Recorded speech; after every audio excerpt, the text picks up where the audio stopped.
જૂનાગઢ સ્થિત ઐતિહાસિક સક્કરબાર પ્રાણી સંગ્રહાલય દ્વારા વન્યજીવન સંરક્ષણ અને સંવર્ધન ક્ષેત્રે વધુ એક પ્રશંસનીય સિદ્ધિ હાંસલ કરવામાં આવી છે। સામાન્ય રીતે એશિયાટિક સિંહના નવજાત બચ્ચાઓનો ઉછેર તેમની માતા દ્વારા જ કુદરતી રીતે કરવામાં આવતો હોય છે, પરંતુ ખાસ વિપરીત પરિસ્થિતિઓમાં સક્કરબાગ જૂના વહીવટીતંત્ર અને વેટરનરી તબીબીઓ ટીમ દ્વારા સિંહના બચ્ચાઓને માનવ સ્પર્શ કે હસ્તક્ષેપ દ્વારા સફળ ઉછેર કરવામાં આવ્યો છે। હાલ આ બચ્ચાઓ સંપૂર્ણ સ્વસ્થ અને સક્રિય થઈ જતા તેમને જૂના ડિસ્પ્લે ક્રેઝમાં મુલાકાતીઓને આકર્ષણ અર્થે મૂકવામાં આવ્યા છે। સક્કરબાગ જૂના ડીસીએફ રાજદીપસિંહ ઝાલાના જણાવ્યા અનુસાર ઘણીવાર પ્રથમ વખત માતા બનતી સિંહણ અનુભવના અભાવે બચ્ચાની યોગ્ય સંભાળ રાખી શકતી નથી। આ ઉપરાંત જંગલ વિસ્તારમાંથી રેસ્ક્યુ કરીને લાવવામાં આવેલી સિંહણ જ્યારે પાંજરામાં બચ્ચાને જન્મ આપે ત્યારે સ્ટ્રેસના કારણે પણ બચ્ચાનું પ્રોપર કેરિંગ થઈ શકતું નથી।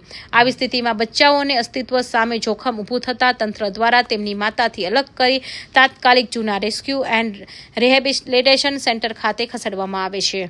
ઘણીવાર એવું બનતું હોય છે કે જ્યારે માતા પહેલીવાર બચ્ચાને જન્મ આપે અથવા તો સ્ટ્રેસમાં હોય અથવા ક્યારેક અમે એને રેસ્ક્યુમાંથી બહારથી લઈને આવેલા હોય અહીંયા અને પ્રેગ્નન્ટ હોય તો બચ્ચાને ઝૂમાં બંધન અવસ્થામાં જન્મ આપે તો ત્યારે ઘણીવાર સ્ટ્રેસ ફેક્ટર કે અનુભવ ઓછો હોય, કારણ કે આ બધા સોશિયલ એનિમલ છે, તો ઓછા અનુભવના કારણે બચ્ચાનું કેરિંગ બરાબર યોગ્ય રીતે ન થતું હોય અને ક્યારેક આપણને રિસ્ક લાગે કે બચ્ચા જીવી નહીં શકે તો પછી આપણે માતાથી એને વિખૂટા પાડી અને આપણે હેન્ડ રેઝ કરતા હોઈએ છીએ। એટલે અમારે જે રેસ્ક્યુ એન્ડ રિહેબિલિટેશન સેન્ટર છે, જે હોસ્પિટલ છે એનિમલ હોસ્પિટલ, એમાં આ બચ્ચાને લઈને આપણે હાથથી એને ઉછેરતા હોઈએ છીએ। તમામ તકેદારી આપણે રાખતા હોઈએ છીએ, એને બધા મેક્રો અને માઇક્રો ન્યુટ્રિયન્ટ્સ મળી રહે અને માતાનું દૂધ નથી મળતું હોતું એટલે આપણે મિલ્ક રિપ્લેસર ફોર્મ્યુલા જે છે એને પણ રિકન્સ્ટિટ્યુટ કરી અને આપણે એને એ દૂધ જેવું જ કામ આપે છે અને એવી રીતે આપણે એને દર 2-3 કલાકે એને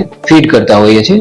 તો આ સ્ટેજ ઉપર અમે જે બચ્ચા મૂકેલા છે એ લગભગ 7 મહિનાના થયા અને એને પછી અમે ડિસ્પ્લે કેજીસમાં પણ એને ઇન્ટ્રોડ્યુસ કર્યા છે। એનિમલ હોસ્પિટલમાં તબીબીઓની વિશેષ દેખરેખ હેઠળ નવજાત બચ્ચાઓને જરૂરી એવા મેક્રો અને માઇક્રો ન્યુટ્રિઅન્ટ્સ યુક્ત ખાસ મિલ્ક રિપ્લેસર ફોર્મ્યુલા દ્વારા 2 થી 3 કલાકે નિયમિત ફીડિંગ કરવામાં આવે છે।